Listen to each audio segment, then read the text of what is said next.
Now this might come as a shock to some barbel anglers, but let me tell you something now. Barbel spend a lot of time off the bottom. They haven't got lead in the belly to sink them into the silt.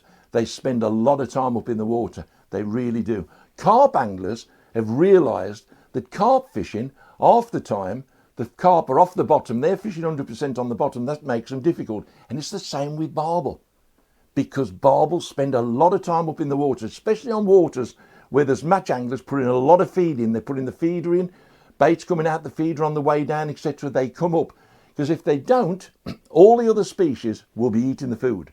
All the roach, the chub, everything comes up. The barbel is sitting on the bottom not eating. Don't kid yourself. They compete. And I've caught so many barbel the last 5 or 6 years, 2 foot under the surface, 2 foot in 6 foot of water. Big fish as well. 12, I think 12 is the biggest I've had on the float, on the 7. And when I take guide days, guide people will tell you the amount of fish that we've caught on the float, because as we feed, when you're feeding, they say they've stopped feeding and you're feeding. Half the time they haven't stopped feeding, they've come up off the bottom. So your bait's down there and they're eating all the bait up in the water. As soon as you come up in the water, just standard float gear, whether it be a waggler or a chubber float or whatever with the pellet on, that is what to use. They're eating the pellet, even the boilie. I float fish boilies. I float a 12mm boilie, and I tell you something now, I will catch them as it hits the water. As it hits the water, boom, the float's gone.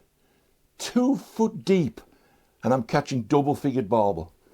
A lot of people don't do it. A lot of people don't believe it. I'm telling you, that's not make-believe. That's a fact. I will catch as many barbel up in the water as on the bottom. A lot harder work. And if you just want to sit there and relax and enjoy, I've got no problem with that. That's great. I enjoy that myself.